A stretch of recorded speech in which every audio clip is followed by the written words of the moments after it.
Thanks for making the Locked On Ole Miss podcast your first listen every day. We're free and available wherever you get your podcast, including YouTube. We're part of the Locked On Podcast Network, your team every day. In this video, I am probably the only person you're going to talk to today that had an office in the Manning Center at Ole Miss and worked at Yahoo Sports. I'm the host, Stephen Willis, and I'm here with Josh Guest, and we are talking post-Egg Bowl, pre-bowl game. How are we doing, Josh? We're doing well. So excited for the dub in the Egg Bowl. A little bit more hard fought than I would have thought. But the big thing is getting the win. And I've kind of marinated a bunch of thoughts in my mind about what maybe the coaching staff did this year. Because, I know we're going to talk about the bowl, but, what have we done against every team that was equal or lesser talent than us? We've scored when we had to. We've stopped them when we had to. And so, it was frustrating to be, down even into state in the second half and not perform the way we wanted. Also ULM for that matter. I mean, the last 2 weeks. But when the time came, we rose up and we did what we needed to do to get the win, which Ole Miss teams in my lifetime haven't always done that. No. Basically, my opinion of what's going on with this is it depends on how you came into this season, right? If you came into the season with Ole Miss can't be good, Ole Miss is a 6 or 7 win team and all of that, this looks like the luckiest season known to man to you. Everything went right to Ole Miss. Oh, so lucky. Ole Miss, I cannot believe everything went Ole Miss's way. But if you went into this season with the expectation that this was the most talented Ole Miss football team in my lifetime, when you predicted them to win 9 games, they ended up winning 10. You realize that in the fourth quarter, Ole Miss made plays because they had better players than the other team. They did to other teams what other teams normally do to Ole Miss. And that's the real of what happened. It's not a lucky thing. Lucky is just a cop-out because you don't know what happened. Yeah. This is a situation where Ole Miss just has a better football team than they have had in recent memory. Yeah, well, and you mentioned, I mean, because I was thinking, we want to be like Alabama and Georgia, and we didn't act like them in some of the games. And I was like, you know what? We did act like them because when Alabama and Georgia play lesser opponents, which is every game for them, but, for the most part, they just run the ball. They do whatever they have to do to get the lead and win, and they don't care if it's by 20 or 100. They're going to win, and they just have better players, and they can typically the whole game do that to you, whereas – we're not quite to that depth level yet and that kind of thing. So maybe it takes a little longer for us to get going. And I did settle finally on the fact that we are trying to act like them in those games where we're just going to keep doing our thing and eventually we're going to beat you. And we did every time we played somebody equal or lesser talent this year. And I think there's only a handful of teams across the country that's got better talent than Ole Miss does at this point. Clearly better talent like Georgia and Alabama do. Yeah, it's not like it was even 5-10 years ago at this point. We talk about all of that, and Ole Miss is probably going to find itself on the outside looking in tomorrow. I have no idea how these playoff rankings are going to go. They're completely out of Ole Miss's control. Either way, if the Citrus Bowl is the floor, that's a $9 million per team bowl game. That's a pretty good reward for what's going on. But the 2024 12-team playoff, that season starts right now. Let me tell you what I think, Josh. I think if Ole Miss wins their bowl game, whether it's against Iowa in the Citrus Bowl or against Texas in the Cotton Bowl, they're going to go into the 2024 season ranked between 6th and 8th. If they lose their bowl game, they're going to go in at ranked 16th to 18th, somewhere in that ballpark. So it's going to be important to win the bowl game, no matter who the opponent is. Go in there motivated to win the game because you want the margin of error that comes with preseason putting you in that top 10. You want that benefit of the doubt in a 12-team playoff to where you can lose one game off the start, not even drop out of the top 12. I think this bowl game is going to be more important than just about any bowl game Ole Miss has played because of that 12-team playoff down the road. Well, I agree. And we saw this year where, once they kind of wrote their script, they kind of stuck with it. I'm shocked that while we're talking about the 12-team playoff and rankings and that kind of thing, I'm shocked that Missouri is the quote-unquote best 2-win team out there. Nothing against Missouri. I just think if you stack up, metric after metric. I guess there's a couple of metrics. The big glaring one is they played Georgia better than we did, so to speak. Penn State is in between us. I think they're remarkably similar to us. I think it's hard outside of us and Penn State that the two best losses on the schedule.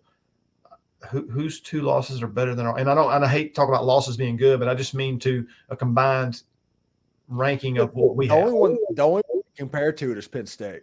And that's okay. Ohio State, Michigan. And so I think Missouri should be below both those teams for that reason. And I'm not trying to conjecture that if we lined up against Missouri, we'd win or lose or anything like that. I just think that what we've done versus we also Tulane's only loss is to who? Mm-hmm. Oh yeah, that white helmet behind me says Ole Miss. That's who beat Tulane. And so who's probably going to win their conference championship this weekend or tomorrow or whatever, today actually. Yeah. It's we have the win against a conference champ. I know it's not one of the big whatevers, but they're a good team. Tulane's a good team. Yeah, and Josh is going through his time travel conundrum because we're recording this on Wednesday. Yeah. So he's trying to piece it together. So yes, the championship games would be today. The rankings would be tomorrow. And it's an interesting situation that Tulane win. Ole Miss, believe it or not, is the only team that can improve their standing over the weekend, like really improve their standing. And that is with a Tulane win and a conference championship, that is going to improve Ole Miss's standing. So if you're looking for something to hope about, it's that Ole Miss jumps Penn State. Now, I have doubts that they would put 4 SEC teams in and 2 Big Ten teams in. I just the last year of the 14 playoff, it feels like they're going to do 3 and 3. Yeah, it just does. But that is your hope at the moment. Well, if Ole Miss would have been next to Missouri, like if Missouri would have dropped to 10 and Ole Miss would have been an 11, Ole Miss would have passed them. There'd have been no need to even worry about it. Ole Miss would have been going to the Cotton Bowl. But as it sits now, I don't know if Ole Miss is going to go up 2 spots. And I want to see exactly what happens with Penn State as well, because their team, Iowa's going to take a loss this weekend likely in the Big Ten championship game. And they're going to fall potentially below 21, potentially below 20, which leaves 2 teams that have top 10 wins. I mean, one team that has that is going to be the Ole Miss Rebels, because Tulane should go into the top 20 and LSU is 13th right now. Mm-hmm.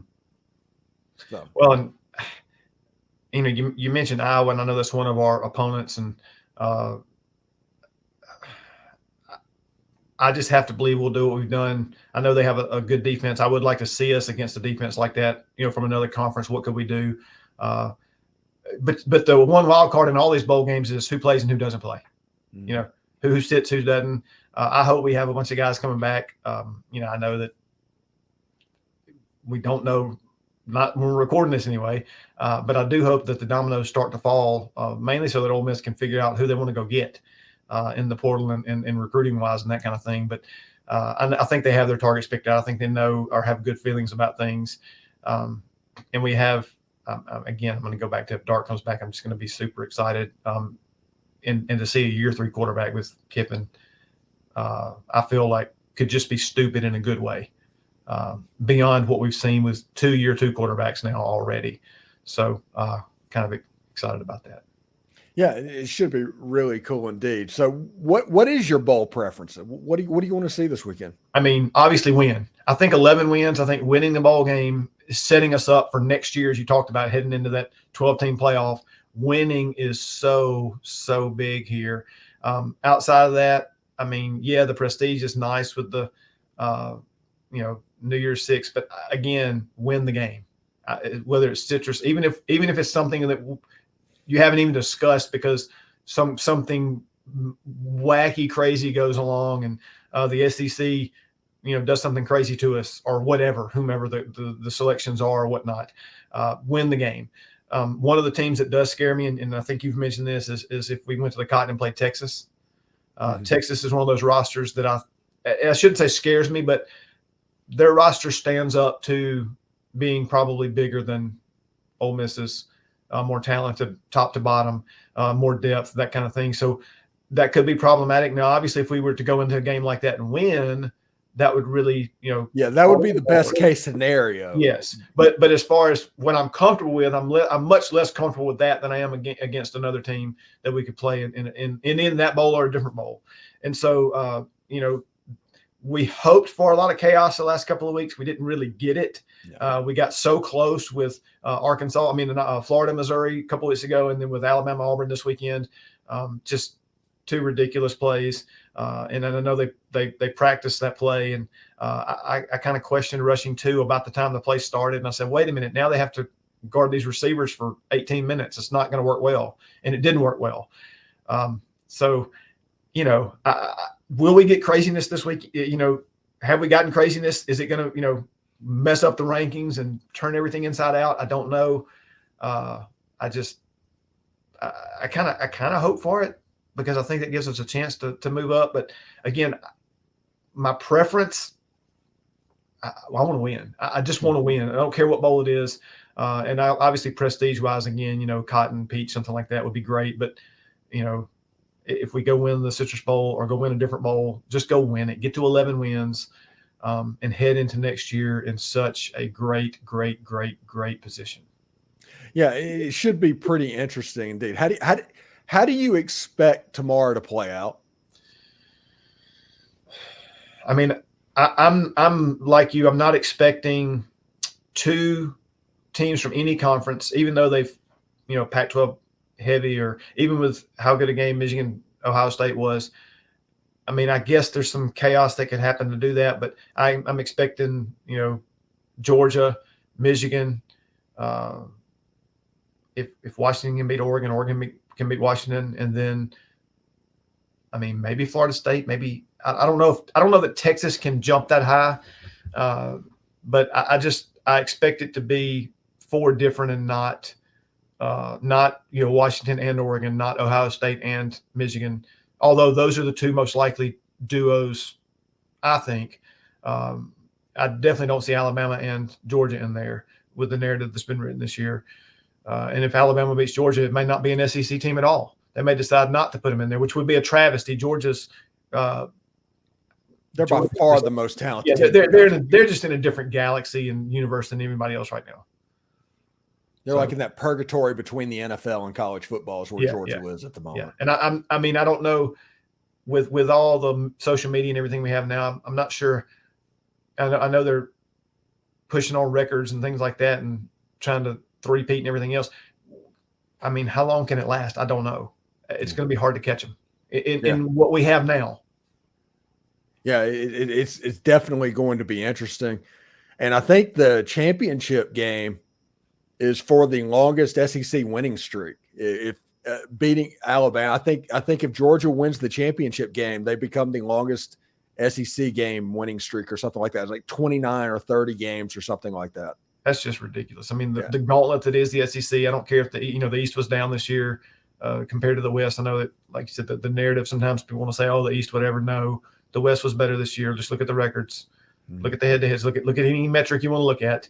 And I know strength of schedule has been mentioned so many times.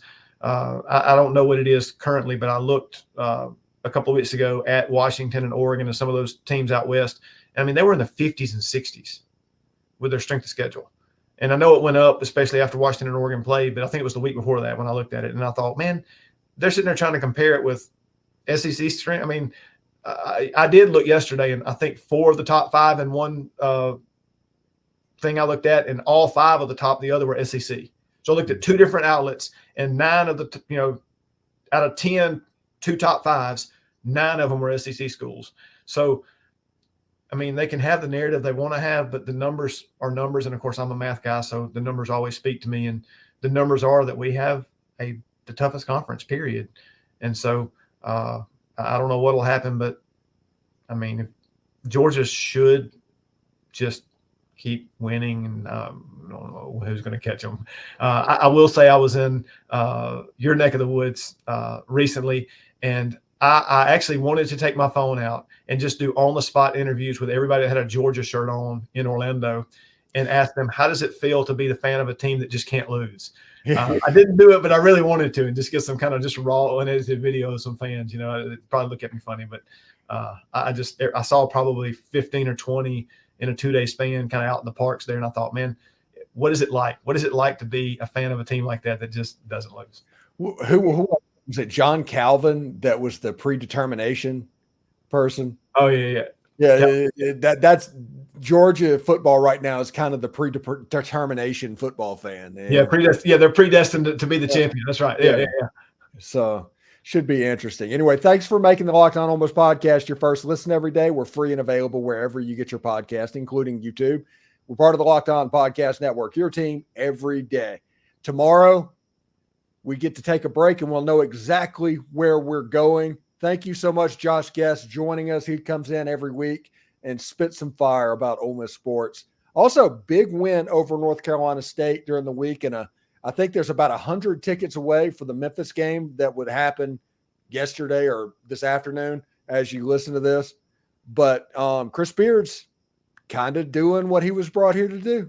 Well, and there was a lot of, even I had some skepticism early on, but what was interesting was how well the defense played, how defensive they were. And I don't care if you don't get your scores, if you don't get, we got one of the guys right before the game, and maybe by the time this airs, we have the other one, I hope. But if it doesn't really matter how much you score if you can hold teams down.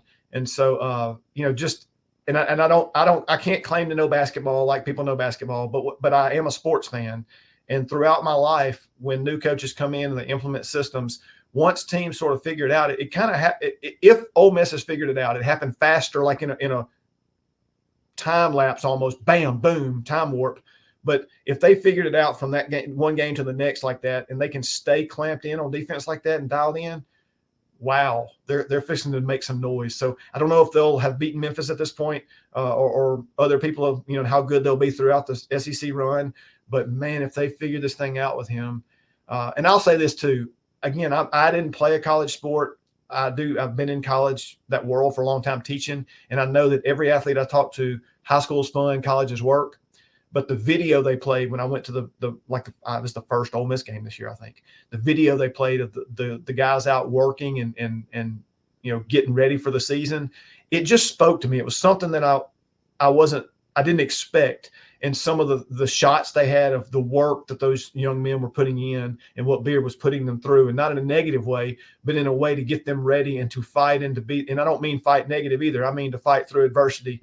And, like murmurs and questions of people saying, hey, are you going to be any good, and all this other stuff. And then they come out and do what they did against a team that was, NC State. I guess I said they were shooting the lights out of the gym, but they were shooting pretty doggone well, especially from three, and they got shut down when they came to Oxford. So it was good to see. They were like 3 for 25 from three or something like that. Yeah, it was really good. I just hope we can continue that. Yeah, seriously. And Memphis is going to be the toughest test to date. They already have a win over Arkansas, Missouri, and Michigan, and somebody else. So big game yesterday, I should say, or today for Ole Miss. Anyway, thanks again for making the Locked On Ole Miss podcast your first listen every day. We're free and available wherever you get your podcast, including YouTube. We're part of the Locked On Podcast Network, your team every day. Josh Guest, thank you very much, man, and we'll talk to you next week. All right, hotty toddy, go Rebs. Hotty toddy.